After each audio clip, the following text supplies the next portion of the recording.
Polar Express. Choo choo. Robert Zemeckis. Choo choo. I have to put that in the intro. Choo choo. Welcome back to another episode of Forgotten Popcorn. In this episode, we're going to be talking about the Polar Express from 2004. Now, Alex, what makes this a Christmas classic according to you? Oh man. I don't know. Like I feel like just in general, like most Christmas classics are just ones that you've watched as a kid and then grew up and you watch every year because it's like the one time of the year where you watch these movies. I hope you don't watch these, around the year. It just seems a bit odd. But middle of July. Yeah, little Polar Express in the middle of July. But for me, that's what a classic is. It's just one that, like, at least yourself. There are classics that go way back that people still watch, but I think that's usually what it's related to, nostalgia and the feeling of young. What about you, Alvaro? Honestly, for me, I'm pretty much the exact same. I think the biggest thing that makes this for me like a Christmas classic is the music. I swear the music in this, it just brings me back. I guess nostalgia is the biggest part, but the music is what brings me that nostalgia, is what makes this for me like a Christmas movie. I mean, of course, it's Christmas and everything, but like, just hearing that, like, I don't even know, I'm not even gonna, whatever, I'll try. It's like the do whatever, you know what I mean? Mm-hmm. It's so good. It hits hard. I love it. Yeah, it's like a small soothing soundtrack throughout the whole thing, just to give it a bit of charm, Yeah. Okay. We have a structure for today's episode, but I'm gonna jump to music right now because let's talk about it. Because, let's go. For most holiday Christmas movies, I find that the one thing that makes them all different, because most of them follow the same story, whether it's just the belief in Santa or the belief in whatever, or the joy of Christmas, family, whatever it is, and they all follow the same thing, which is fine. Some of them are a little unique in their own way, but the music, I find, is where you can really tell apart each movie. And Polar Express has a phenomenal soundtrack. Yeah. No, to me, the one that stands out the most is probably the Home Alone soundtrack. When I think of like Christmas movie soundtrack, just because similar to probably you guys with this, for me it was Home Alone, my classic growing up. That's the one I have a lot of nostalgia with. But yeah, I mean, it's just like it had the soundtrack for Christmas music just like gives it a bit of charm, gives it more like that magical aspect. I don't really know how else to explain it, but it's the flutes, it's the, just those small instruments in the background keeping the movie going. Yeah. I don't know.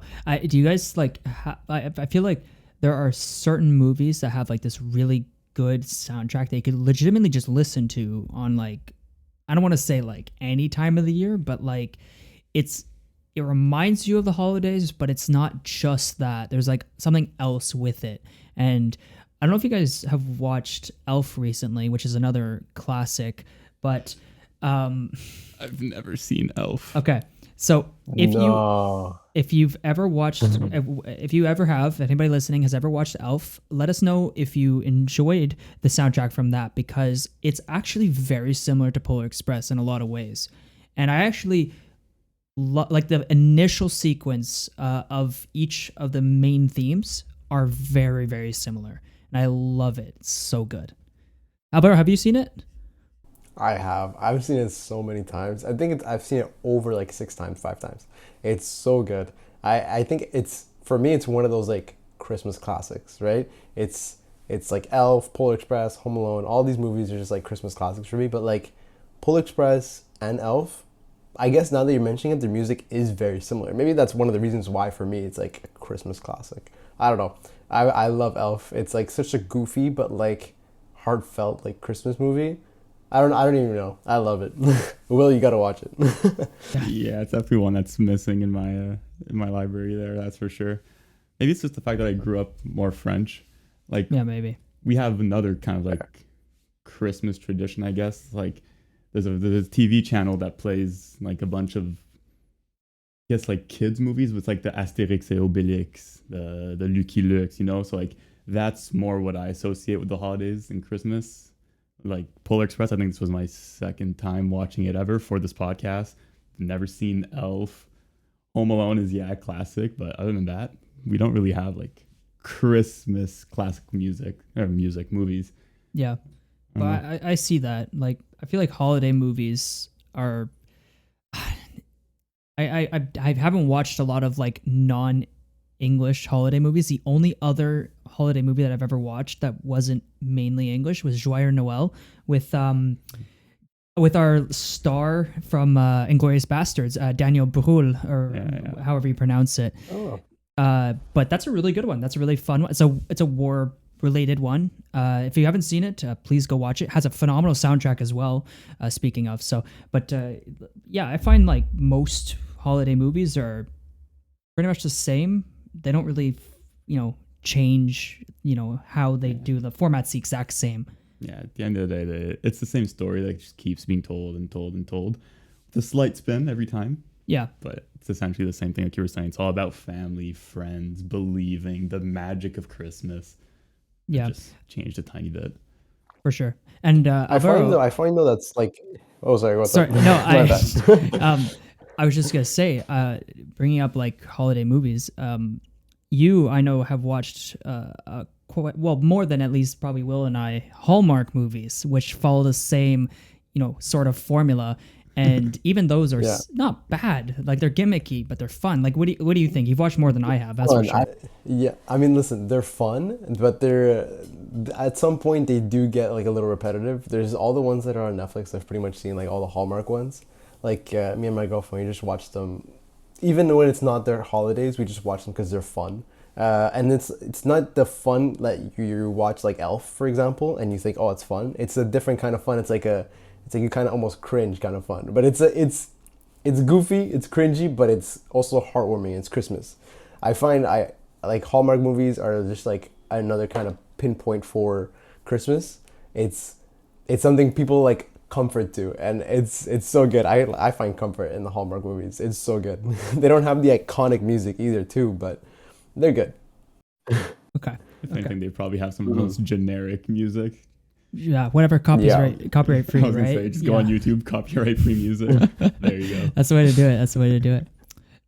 It's usually the same story. Yeah, no, that's it. And so, speaking of story, let's talk about Polar Express, man. Like, it's not super unique in terms of like story. I think it's pretty straightforward. It's heartfelt. You feel the emotional strings are being pulled, but I don't know. What do you guys think?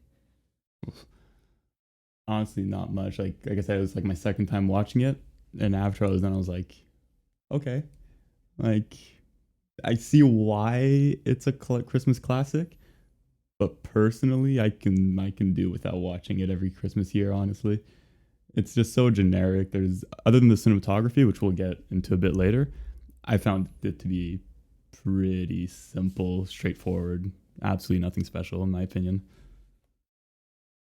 I don't know about you, Alvaro. Interesting. So, I mean, for me, I find it's like, it's like simple and basic, but it also has like a little bit of a twist, right? I mean, usually like the Christmas movies are like, something terrible has happened to me. Let me like redeem myself and like get back into it. In this movie, it's pretty much just like, since the beginning, this kid like has never like, I mean, kind of like Home Alone, I guess. It's like he pretty much has had no belief, and then all of a sudden, starts going in this journey to believe. And I find that this like Polar Express story is like, it's not heartwarming, exactly like you said, because there's not like, oh my god, like time for me to reunite with my family or anything like that. But it's more just like about friendship, and I love it. I find it's not heartfelt, like I said. It's not gonna pull your heartstrings. It's not gonna make you like tear up or something, but it'll get you. It'll get you in the sense that like, you'll be like, okay, I'm captivated. I want to watch this. I don't know. That's just how I feel every Christmas. I'm like, okay, I want to watch it. It's just like, and especially, it's not like I want to watch it during the beginning of December either. It's like I want to watch it close to Christmas. It's one of those kind of movies for me.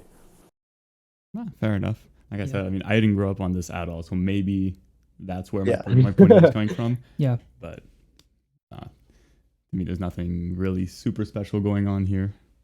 No, it's fine. I mean, most Christmas movies probably just follow, like we were saying earlier, just like it's what you grew up with, it's what you're used to. It's something that reminds you of that like young and fun, just like waking up on Christmas morning and, running around and just wanting to like pick up any box you see and stuff like that, and then, spending the whole day just like eating garbage and, so it's all of that, right? And so that's fun. And that's, that's what these movies do. They bring you back to that time.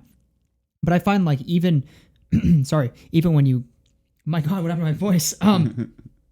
Even when you watch it when you're older, you get some of the more like deeper messages that are within these holiday like kids movie, because Polar Express is a kids movie, but there's more to it when you actually pay attention.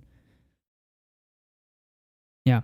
I find there's like if one pinpoint part I think in this movie that I didn't get as a kid, for example, is when the parents are like shaking the bell at the end. I don't know if you guys think the same way, but like when the parents are shaking the bell at the end, as a kid I was like, oh, why can't the parents hear, like what's going on, But then like now when I rewatch it or anything like that, I'm like, oh, it's because the parents don't believe in Santa. It's like it's stuff like that I think when you're watching with a younger audience and an older audience at the same time, you kind of get both ways. It's not like a dirty joke that they have in there for the adults only, but it's something that for me as a kid I didn't notice. For example, that's something I find.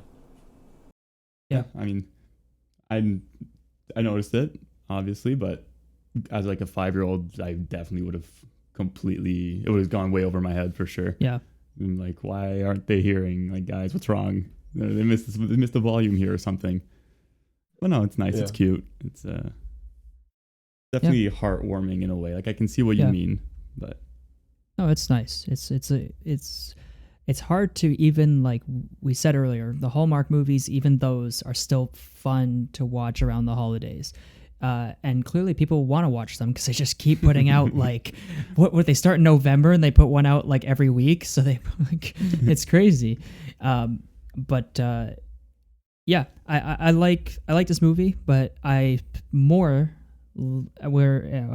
my God, I more enjoyed and enthused to talk about Tom Hanks in this because he doesn't just play one character in this movie. It's very impressive what he was able to pull off. Alvaro, what do you think of his performance overall? So, I mean, I definitely enjoyed it because, I mean, it's Tom Hanks. What's not to enjoy?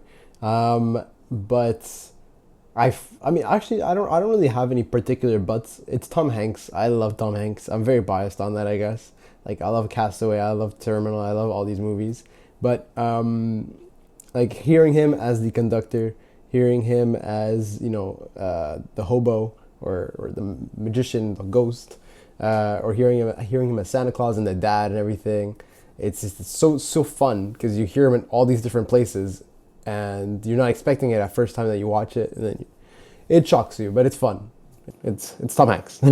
Yeah. What did you guys think? I mean, as I was watching, I knew he played more than one character in the movie, but I wasn't sure who. So like as the movie was going, I was like, wait, that's his voice. Oh, Santa appears. Pretty sure that's Tom Hanks too. So it just kept on adding to my list. I think he plays like 6 characters total. Something like that. He plays the narrator. He plays the father at the beginning of the movie. He plays the conductor, obviously. He plays Santa Claus. Yeah. He plays the hobo. And he might even play one more character. So that's 5 already, I know for sure. I have here that he played Scrooge. But I think But that was that okay, technically yes, he played Scrooge, but that was the hobo playing the puppet. Exactly. So but sure, fine. 6 characters. I mean, it's impressive. There's like the only other movies that I could think of somebody playing the same character, at least this one's not animated. This one's actually real. It's Jack and Jill, where Adam Sandler plays both main characters, which is so funny to me. Underrated, but it's impressive. It's extremely impressive. But to be honest, it's not like Tom Hanks really did anything crazy to make us like not realize it was him playing the other characters. Like it was very poignant, and you were like, "Well, that's Tom Hanks' voice." Yeah, like it's impossible not to know, especially if you like the same era, right? Like he was well known for Toy Story, and like so like to bring him into the Polar Express and then ask him to do all this work, which he's clearly capable of. It's asking a lot of him to like change his voice that much. That's all I'll say. Yeah, no, it would I have think it's taken also a away. selling point. Yeah, Oh exactly. yeah, for No, sure. go for it, Alvaro. No, I was mostly gonna say like I mean you're mentioning that he was in Toy Story. He's a big actor right now. Well, especially right now and when the like movie came out. So it's there's a Christmas movie. Yeah, let's go watch it. But even more so, hey, it's Tom Hanks, and he's not just playing one role. He's playing like five or six. Obviously, we're gonna go watch Tom Hanks or listen to Tom Hanks' voice. Like he did amazing in Toy Story.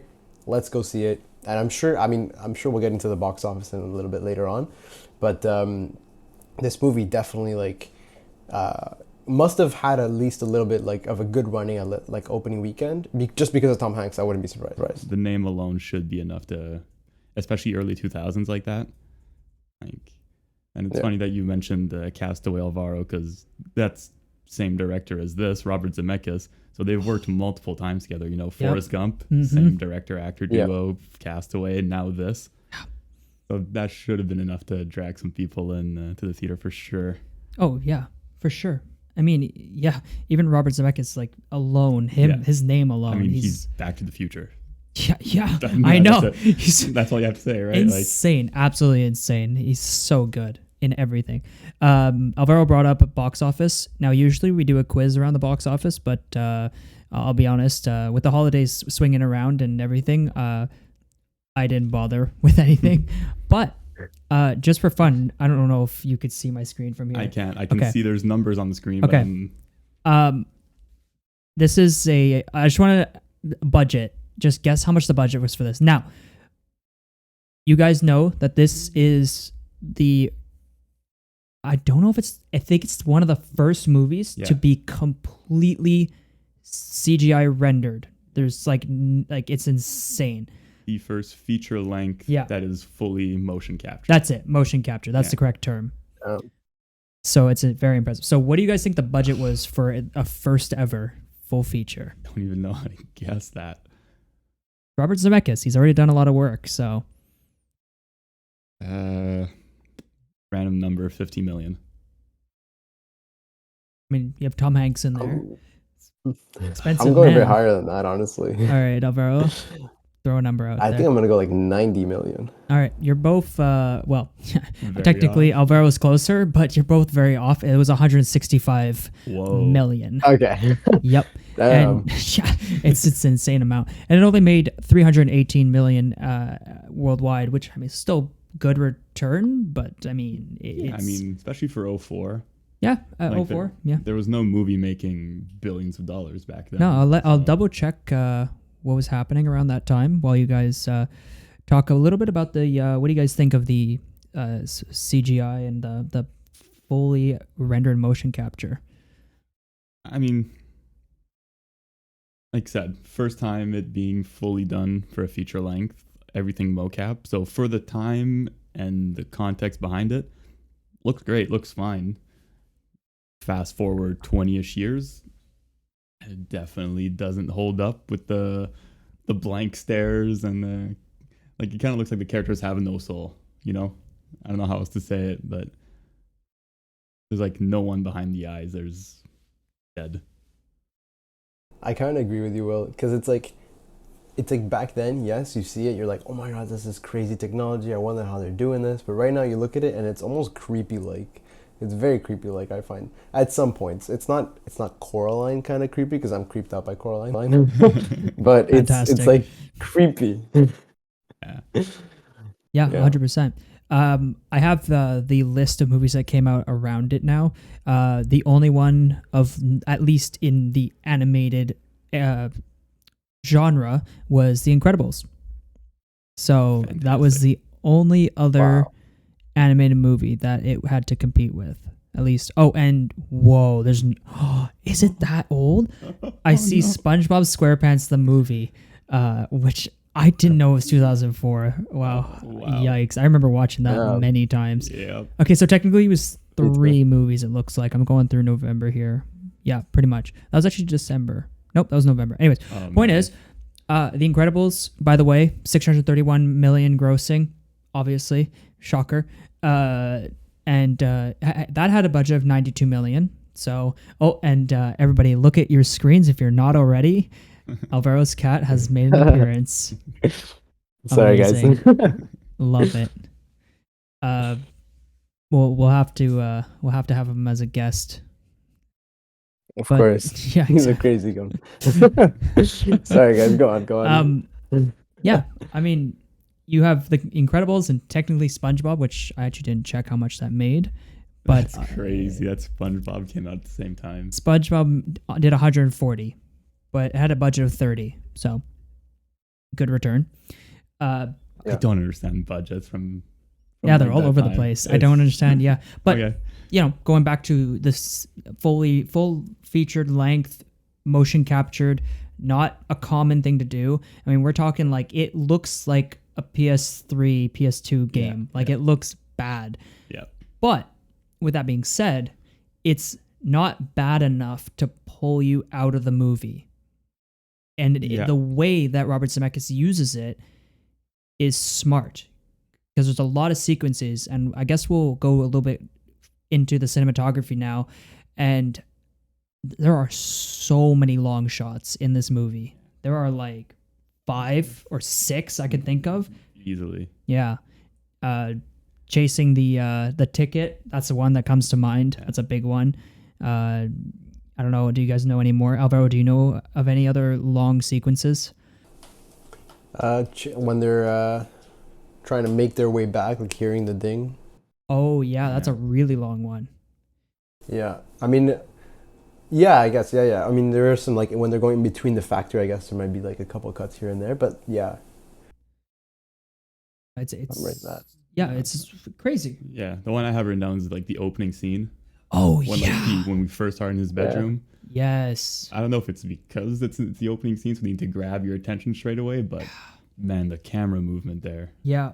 It That's beats true. stuff that we see nowadays. Oh yeah, that reminds me of the ticket sequence, because that's the one that caught my eye, and I went, holy smokes, because it just went on for forever. I thought it was gonna cut at some point. It just kept going and going, but it was like really fun to watch, and it's really smart directing by Robert Zemeckis to be able to just first of all show the capabilities of this technology that's being used, and just make a honestly the only other movie that I could think of right now that does something that's even close is Tintin, because in that's Spielberg, right? Yeah.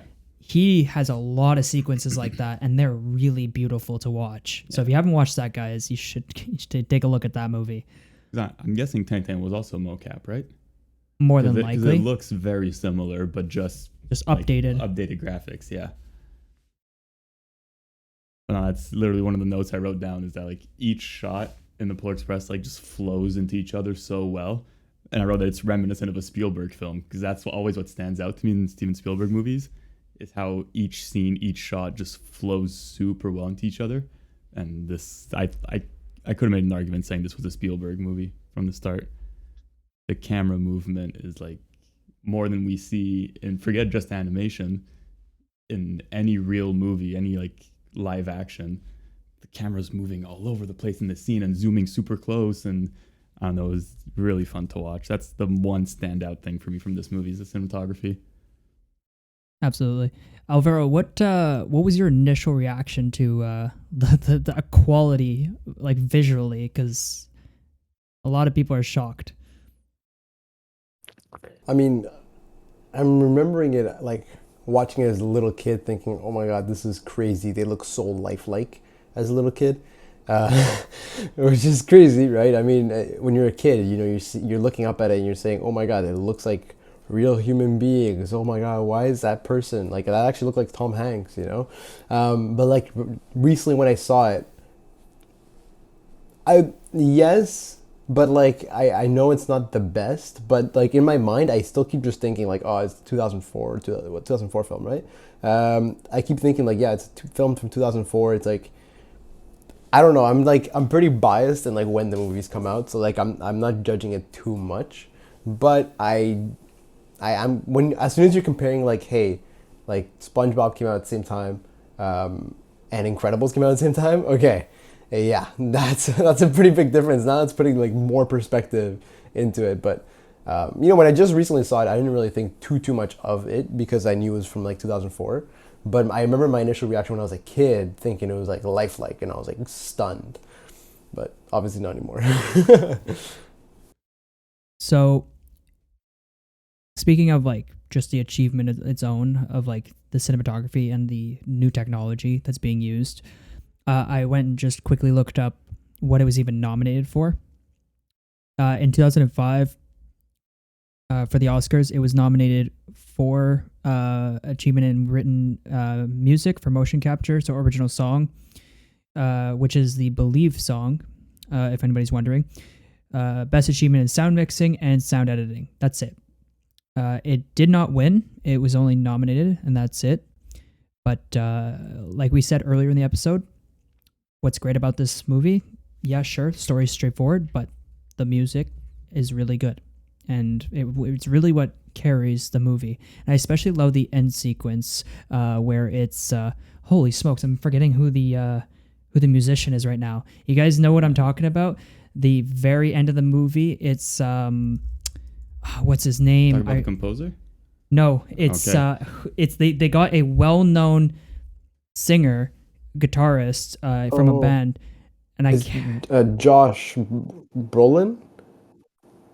Steven Tyler found it. Aerosmith. Oh, never mind. Yeah, so he shows up at the very end of the movie. You know how like in the early 2000s there was always those sequence, like even in Shrek it has that. I think in Shrek 2 you have the fairy godmother. She like sings like what is it, like I Need a Hero or something. Yeah. So there's those sequences. It's so perfect, era appropriate. It's hilarious. So yeah, Steven Tyler shows up and he starts singing. He's like dressed as like an elf or whatever, and it's so funny to me. It's amazing.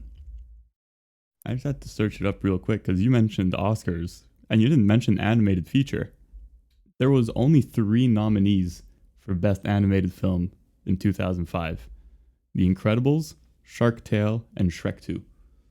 Speaking of, there you go. So it wasn't even nominated for Best Animated, even though they like created technology. They're the first to have done this, and they don't even get a nomination.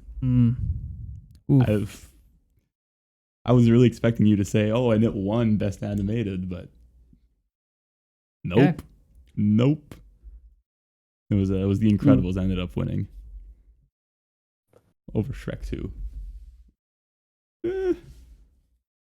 I get it. The Incredibles, honestly, it's really well animated, I find. And like, especially the second one, but I mean that's a different level. The first one, I find it was really well animated. I really enjoyed it. Yep.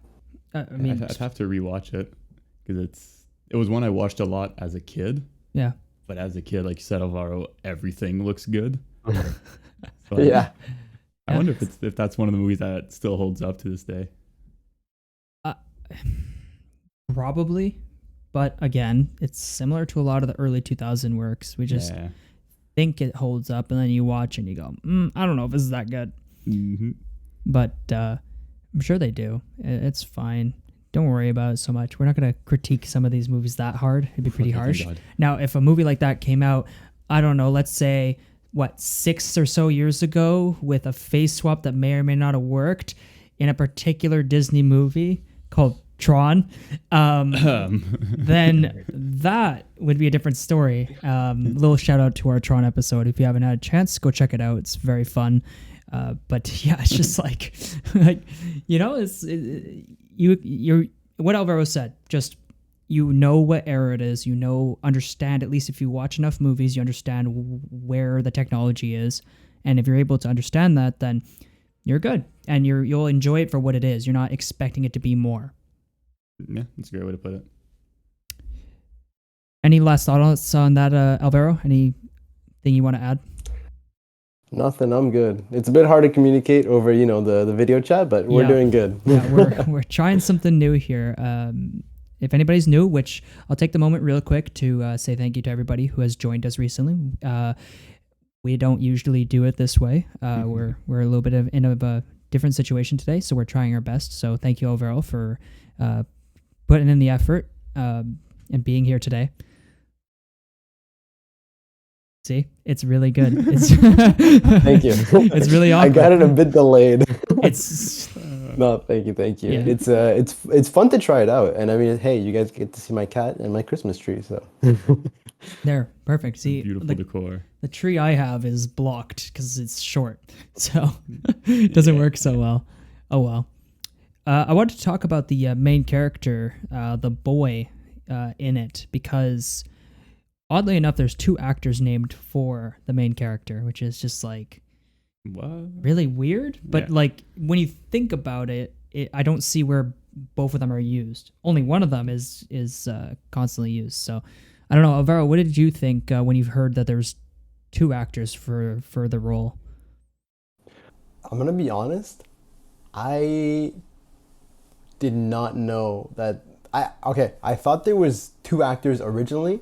There being one actor, which I couldn't recognize the voice, and then Tom Hanks. I thought Tom Hanks was actually one of the voices for the kids too, considering he was doing so many voices. At some points, I was like, that kind of sounds like Tom Hanks. I was like, I don't know. And then I saw like a random clip on YouTube after, as soon as I saw it, and I thought I saw like Tom Hanks like recording something. Maybe he could have just been like practicing or something, but I thought it was Tom Hanks and someone else for a little bit, but it's two other people. So I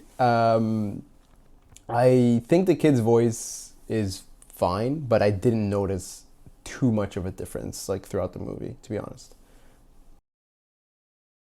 Yeah, it's like you said, Alex. Like, I really don't see where or how it's two different actors. My guess would be like one of them did the mocap, the other did the voice. But which one's which, I cannot tell you. Yep. So I just looked it up really quickly just to confirm. He did additional mocap for, and that is, I didn't even say the name. That's Josh Hutcherson, who did the additional mocap, and the main actor who did, I believe, most of it, because the model of the boy is closer to our main actor, which is named Daryl Sabera. So, who is from Spy Kids, if anybody doesn't recognize him from anything. That's a childhood movie right there. Oh, yeah. Lovely, fun movie that uses a lot of effects as well, that if you watched it now, you kind of laugh, but, you know. That was the one that released in like 4D, right? Or something Yep, like that? yeah, it was like the big, yeah. Yeah, I remember fun. that. That was fun. But yeah, I find the actors, the voice actor was definitely Daryl for the most, or if all of the movie, obviously, and he did fine. I don't think he did anything particularly bad in it. I mean, he was young, and so what? Yeah, no, it was fine. Like, in terms of child performances, I guess you could say, it wasn't bad. No. So Josh Hutcherson just did additional mocap? From the quick research I did, yeah, he just did additional capture for it, and that's it. It could have been because it's mocap, could just be a height thing. Who knows? Could be that. I don't know. It's very similar to what we discussed in Tron, if Alvaro, if you remember how that all worked out. I do not. Okay. I did not. Okay. I'm gonna be honest. No. Yeah, it's been a couple of while. It's been about like months month point, or two almost since that episode. But I'm blanking on the actor's name right now. Why? Jeff Bridges. Bridges, yeah. Yeah. Jeff Bridges did the face, and then body was captured by somebody else afterwards. It could have been the same scenario for Josh Hutcherson here. He probably just maybe did some like corrections later, and they picked him. I don't think he was really that popular that early on. He, still not maybe breaking out as he is now, or was later when he was a bit older. Because 1992 is when he was born. 2004, yeah, he probably wasn't the big star that he's known for now. That's interesting, though. Because when you search up the Polar Express, Josh Hutcherson is the second person next to Tom Hanks that pops up. So my brain instantly went like, oh, he must be the kid. But I think it's just popularity. Google. Like, just, there's no other way of looking at it. Yeah, that makes sense. Question for you guys. Is there any way, Alvaro, you can answer this first. Is there any way, because I find like, so the boy who, he doesn't have a name actually. I don't believe they don't even give him a name. On Google, his name is Hero Boy. So is the girl who's named Hero Girl. That's what they named them in the credits. My question is, what is a way that they could have made like that character a little bit more unique and special? Because like we said, all these movies are pretty much the same. You know, they don't really stand out necessarily. Like, is there anything that comes to mind that maybe would have made the main boy a little bit more interesting? I don't know.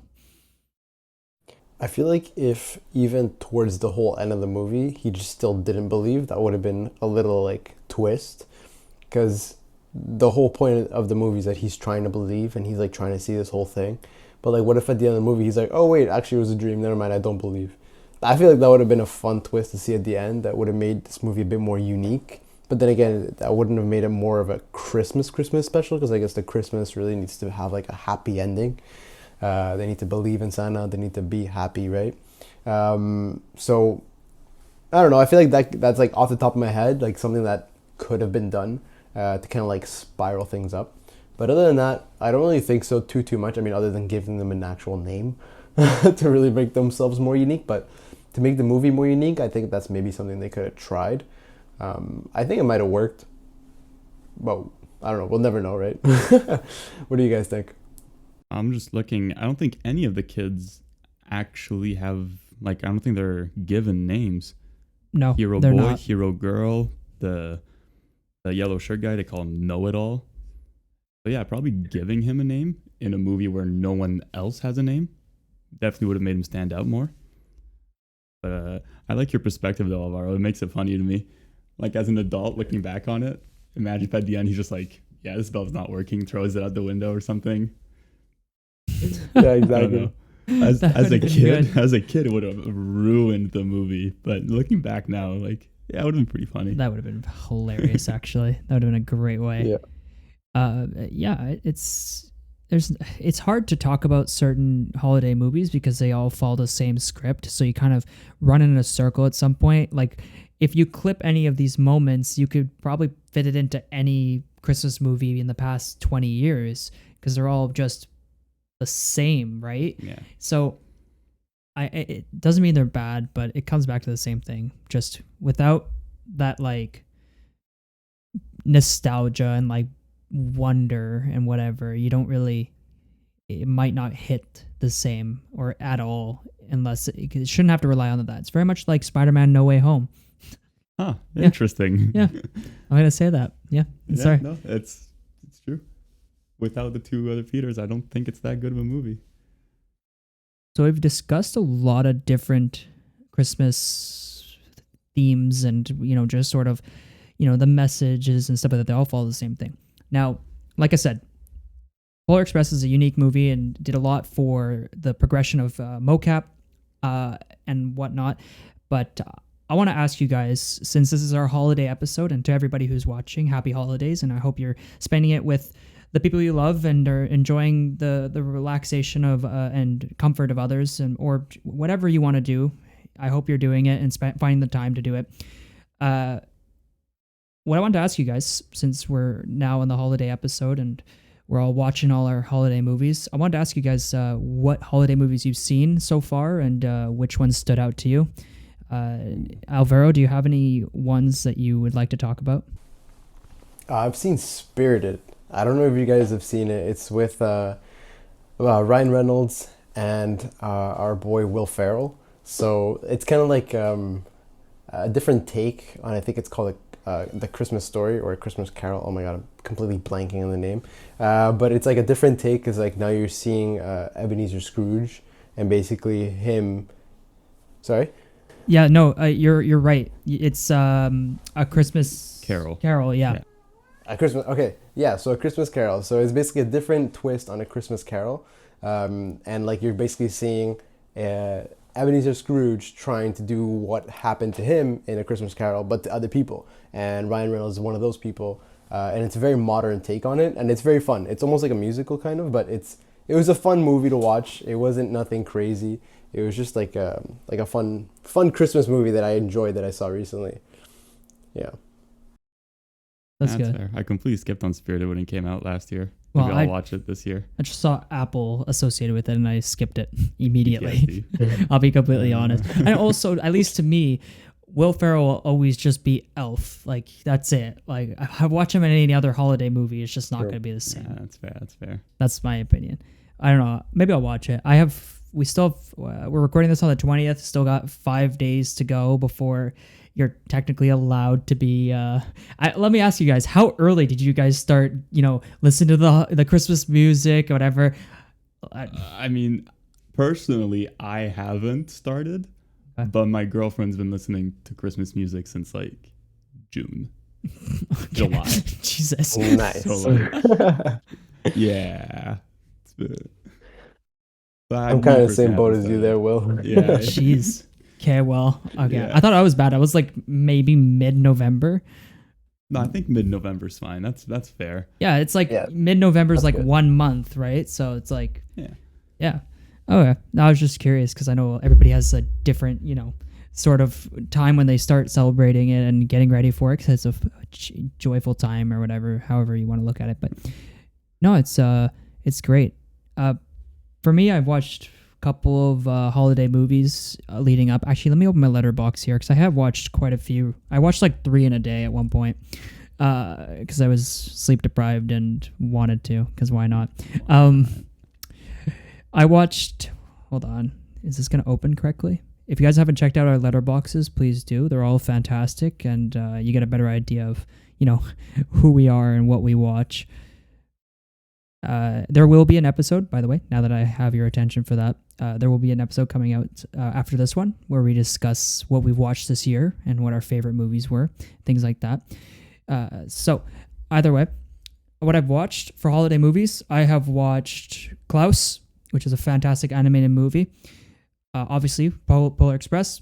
I watched Uncle Buck. I don't know if anybody's seen Uncle Buck. It's not technically a holiday movie, but it takes place around Christmas. So I count it as a holiday movie. John Candy, unbelievable in it. It's such a good movie if you haven't seen it. I've never even heard of it. Alvaro, have you seen it? Never. Oh my god. Never even heard of it like Will. Okay. Well, yeah, you guys should watch it. It's so fun. So many funny moments. He plays an uncle who comes to take care of some kids. Macaulay Culkin's in it. As he's very Home Alone in it, so it's a lot of fun, and I really enjoyed it. And it was John Hughes who directed it, so it's a good one. It's 1989, by the way, so it's a little bit dated. So the other movies I've watched are I watched The Grinch, obviously. Yeah. And the live action one with Jim Carrey, just to be specific to those who may prefer the animated one there. Not the new one with, Benedict with Cumberbatch? Yeah, I think it's him, yeah. Not that one. Don't watch that one. That one's one. horrible. Alvaro was like laughing because he probably watched it. I did. I was joking, but okay. Okay, but did you like it then? It was fine. It was just fine. I find it a Christmas movie. That's it. I obviously does not compare to like The Grinch, like OG from Jim Carrey does not compare at all. But it's a fine Christmas movie. Whatever, same story. Fair enough. Yeah. Anyways, yeah, to just really quickly round off, the last ones I've watched were Jingle All the Way, which is just really fun with this Arnold Schwarzenegger being stupid, and it's just really, really classic late 90s, early 2000 movie. And then lastly, this year's The Holdovers, which I've told you guys to watch. I told everybody who has wanted to watch a holiday movie. This is a really good one. It's very much has the same vibe as Dead Poet Society because it takes place in a similar atmosphere. It's supposed to emulate the 70s. Alexander Payne is the director for it. Yeah. It's a really good movie. It's not a happy holiday movie necessarily, but it's more mature is what I'll say it is. So for those who haven't seen it, It's on Apple. You can buy it or just go to the theater. Anyways, that's my recommendation. Will, what have you seen? Not much other than like, okay, obviously Polar Express. I'm gonna count Willy Wonka as a Christmas holiday movie just because it gives off the same feeling. The new one. No, not Wonka. No, so I okay. watched Willy Wonka, so the original Gene Wilder, and the Johnny Depp Charlie Chocolate Factory. The good ones. I haven't seen Wonka yet. Probably gonna go see that soon. So I'm gonna put them in holiday movies. I watched the 1964 Rudolph the Red-Nosed Reindeer claymation because why not? Haven't seen it since probably kindergarten. That wasn't bad. It's honestly kind of similar to this Polar Express. Like it definitely doesn't hold up animation style, but the story's the same, classic, so it's all right. And then I did also How the Grinch Stole Christmas, but I did that like a month ago. Okay. So it's a holiday movie, but maybe a bit in advanced. And that's it for me. I've mostly been doing Disney movies recently. Nice. Very nice. It kind of falls in the same category. Yeah, that's great. Any other movies you'd like to add to that, Alvaro? I don't know if we went through all yours. Yeah, I just thought I would name one, but yeah, my bad. I'm gonna open up my letterbox. I should have done that already. I have also seen. Oh my goodness! Wow. I'm gonna look it up while you look it up. I'm gonna check your diary. Yeah. I'm gonna check and see because I might not have been logging my movies. Yikes! No. Shame. Oh boy, I haven't logged my movies yet. Trying to think. You know what? I'm gonna have to skip it. I mean, wait! I saw Charlie Brown. Charlie Brown's Christmas. Oh, good one. Very good one. Yes, I did see Charlie Brown's Christmas. So I guess that's another additional Christmas movie I saw. My girlfriend's not gonna be happy that I did not remember all the Christmas movies we saw. Sounds like you've watched more than us. Oh, definitely. I've seen quite a few, but I just completely forgetting every single name. Okay. All right. Fair enough. I think that's a pretty good place to end it for our holiday special today. It's a lot of fun. We talked about Polar Express and got to share our favorite, well, at least the holiday movies that we've watched recently. Anything you guys would like to add before we end it here? Well, I mean, just like to thank you guys for all the support recently, especially in the last 2 weeks since our Oppenheimer episodes have come out with all the shorts. We've really exploded on YouTube, so thank you very much for that. Other than that, I think that covers it all. Yeah. Alvaro, any last words? No, I think honestly you guys are covering it. It's like I mentioned earlier, it's a bit harder to communicate, so like I can't really come on directly on time, sorry. But thank you so much for all the support, guys. It's incredible. I mean, it's clear we have fans, so thank you so much, guys. Like people supporting us, it's incredible. It means a lot to us. So thank you. All right. Fantastic. Thank you guys so much for watching. As always, make sure you leave a like, subscribe if you're new, and let us know if you've watched any unique holiday movies that you'd like to share with us. I have time still before the big day, big 2/5. So still time to watch it. Stay tuned for our next episode where we discuss the movies we've seen this year in celebration of the new year. And we'll see you guys soon.